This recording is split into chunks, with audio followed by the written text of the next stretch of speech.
E aí veio o Luxemburgo Depois veio. depois dele. Porque não tinha outro, tentaram o Roger Machado, viram que a rejeição era grande. Roger Machado. E aí foram pro Vanderlei, que tá aí há 4 meses e pouco. Muitos baixos e alguns altos, mas muitos baixos.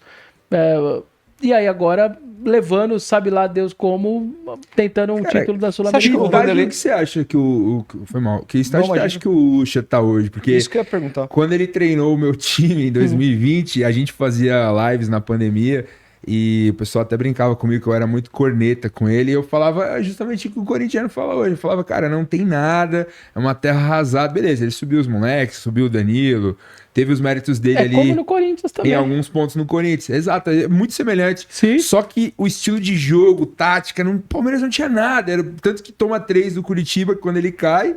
E aí depois veio o Cebola, reformula e veio o Abel. E deu no que deu. No Corinthians aí é mais ou menos isso. É exatamente a mesma coisa. É no vamos que vamos, é no lúdico, sabe? Não é numa coisa... E ele fica puto quando você pergunta lá. Fica puto. E o Paulo Massini, inclusive, esse dia ele contou que pra ele tem um divisor de águas do Palmeiras, porque assim, ele tava com o mesmo sentimento que o seu e tudo mais. Só que teve uma frase uma vez dele numa coletiva, ele falou, ali eu desisti de vez. É mais ou menos assim, ele fala que o Luxemburgo falou, não, do meio pra frente é... O jogador que decide. O jogador que decide, não tem mais organização nenhuma. Não precisa de organização, é só o jogador que faz o seu futebol, alguma coisa assim. Sim, e teve outra ainda que numa derrota, um empate pro Grêmio, ele... Foi questionado sobre o Rafael Veiga entrar, o Veiga faz um gol nesse jogo e aí ele fala a clássica frase, não, o Palmeiras é um time que não tem um meia armador, e na época tinha o Scarpa, o Veiga e o Lucas Lima. Tá de brincadeira. E aí vem o Cebola, o Abel e os dois voam na mão desses caras e com ele não E no jogavam. Corinthians tá muito isso, cara, é no lúdico, é na tentativa e erro. Um parênteses, o Palmeiras com o Luxemburgo tentou trocar o Rony e o Veiga pelo Terans. Não, o Lucha quase aprovou o empréstimo do Veiga pro Botafogo. Hoje os dois jogadores do Palmeiras que estão... O Rony não foi para essa última convocação, mas o Diniz falou que é um cara que ele pretende convocar ainda. E o Veiga estava convocado. São os jogadores que têm mais chance de seleção. Deve valer Fora os dois foram trocados pelo Terans. 30 porque na milhões de mão do euros. Luxemburgo eles não valiam nada. Não, e o Rony jogava de ponta esquerda. Isso diz muito, cara. Isso diz muito. Então, infelizmente, o Corinthians virou isso, cara. E tá aí, nessa situação toda, a ficha não cai, a diretoria não age também, acha que tá tudo bem, que vai indo, e que, não. E é o problema, até um colega meu, setorista até do Palmeiras, falou assim, cara, é incrível como tá muito parecido o Corinthians com o Palmeiras. Muito, velho. Porque empatava jogos e você acha que o empate te dá a falsa sensação que tá tudo bem. Não, empatamos esse jogo. Não perde. Como não perde, você acha que tá tudo bem. Não tá tudo bem. Nossa. E aí no próximo empata de novo. Não tá. Só que você não está saindo do lugar. E você tá indo lá pra baixo. E alguém tá melhorando. O Vasco tá melhorando. Você vê até com viés de alta. Até o América Mineiro resolveu, pelo visto, um viésinho de alta. O Santos numa dessa. Chega o Marcelo Fernandes, só que a coisa começa a acontecer. Presuntismo, hein? O presuntismo. Então, assim, e o Corinthians lá, na letargia, achando que tá tudo bem.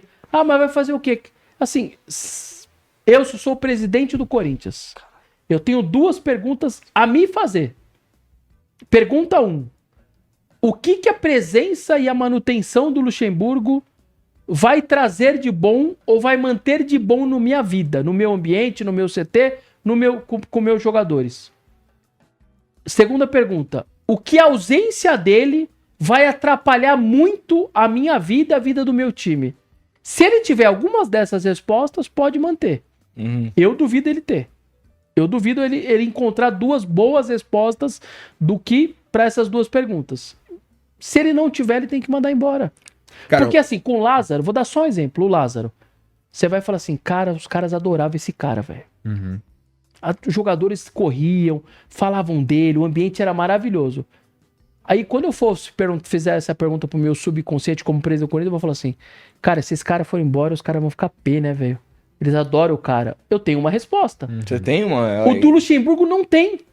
Eu não consigo enxergar uma resposta positiva para minhas 2 perguntas que eu fiz agora, se eu sou o do Ilho. E assim... O que tem mais me assustado, só pra concluir, são as coletivas dele. Isso você sabe de melhor do que eu, que você tá lá, você pergunta. O pessoal até brincou quando eu anunciei o story, falou, pergunta pro professor dessas tretas aí com o Luxemburgo. No Palmeiras, ele não... Mano, ele parece que tá em outra realidade agora. Não sei se depois do Covid, se aconteceu alguma coisa na cabeça dele. Ele tá dando uma viajada, assim, ele fala umas coisas desconexas que viram meme na internet. No Palmeiras ele falava normal ali do jogo e tal. Agora no Corinthians é um negócio que você olha assim e você fala, mano, contra o Botafogo, não me recordo o que ele falou lá no Rio. Foi um negócio assim que eu falei, meu Deus, cara. É assustador, velho. Isso é perfeito. Ele tem um mundo paralelo dele. Ele tem um mundo dele. Eu Parece não sei que ele tá qual nos é. anos 90, sei lá. É isso. Ele tá no mundo paralelo. Então tá saindo frases muito difíceis de engolir para um torcedor, como eu queria terminar perdendo de 1-0 de São Paulo no primeiro tempo. Um treinador não pode falar que ele queria perder o primeiro tempo só de 1-0, gente. Não dá, cara. Porque aí o argumento, não, que o psicológico do São Paulo, precisando do segundo gol, no segundo tempo ia piorar. Ou seja, ele só queria perder de 1-0, não queria perder de 2, mas 1-0 estaria bom. Então tem coisas como essa, assim. E aí, essa, entre aspas, uma das confusões, dos momentos foi lá em La Plata. Eu cheguei descendo ele, tava muito cheia as escadas, a torcida, você descia no meio da torcida, eu ainda cheguei ali quase no final da coletiva, só que aí a assessoria sabe que é tão difícil para um repórter hoje viajar, então quem viaja, você tem que fazer, é um direito que você tem, não é possível que eu tô indo lá cobrir o Corinthians, vai dar para um argentino fazer a pergunta e você não, então, e ele sabia, e aí quando me deram o microfone, e olhando na rede social, né, desde que acabou o jogo, torcedor pistola da vida, cara, eu olhei a estatística, tomou 30 chutes no gol.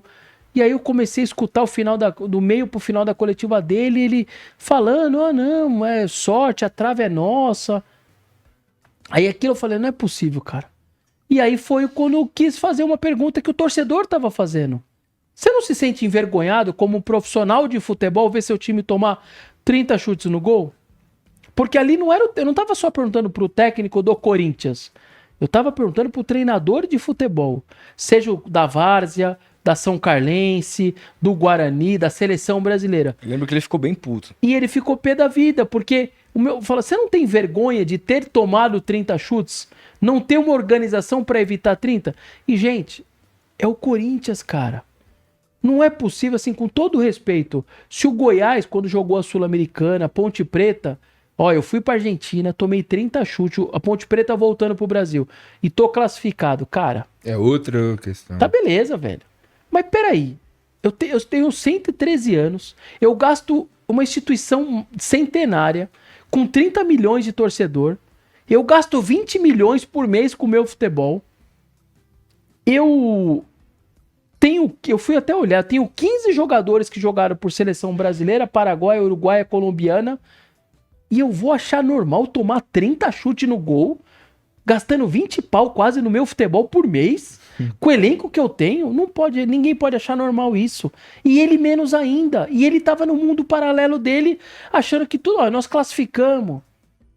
E você vê, cara, que infelizmente, o que é o comando de um clube?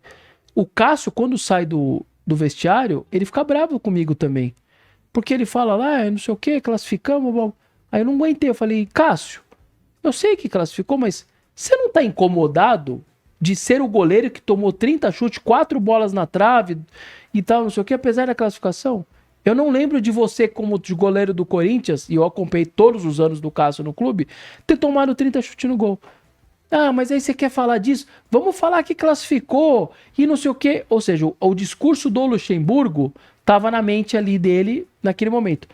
Depois do Grêmio, já no Fortaleza um pouco, mas no Grêmio também, o Cássio, não, desse jeito não dá, precisamos melhorar. A ficha do jogador está caindo. A do treinador e da diretoria segue igual. Uhum. Mas os jogadores já não aguentam mais também, porque eles não querem saber de desorganização. O Cássio não é normal, não posso tomar 4 gols, eu me sinto mal, não sei o quê. Enfim, o mundo paralelo segue lá um pouquinho com o Luxemburgo, com a diretoria, mas o dos jogadores caiu a ficha. Então, quando a gente tá mostrando pros caras, fazendo perguntas e eles não vão gostar, é um problema deles, cara. A gente tem o direito de perguntar, eu respeito muitos profissionais, só que eles têm que respeitar. Eu tenho o direito de fazer a pergunta, eu tenho o direito de ouvir o que eu quiser.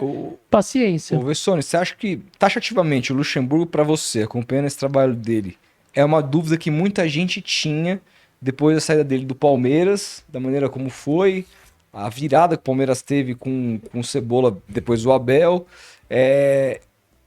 já não ganha nada importante há muito tempo, não teve oportunidade de comandar grandes esquadrões também, porque os seus trabalhos não o levaram para essa condição. Você acha que ele, com esse trabalho no Corinthians, se mostra ultrapassado ou você acha exagerado falar isso? Não, eu não acho exagerado. Eu acho, sinceramente, que após essa passagem pelo Corinthians, eu, Rodrigo Vessone, ficarei muito surpreso se ele arrumar um grande clube para trabalhar. Dos que lutam por título, eu, sinceramente, eu acho difícil. Vai arrumar trabalho? Vai. Mas em clubes mais medianos, com clubes que não tem tanta ambição de título, aí eu acho que pode ser.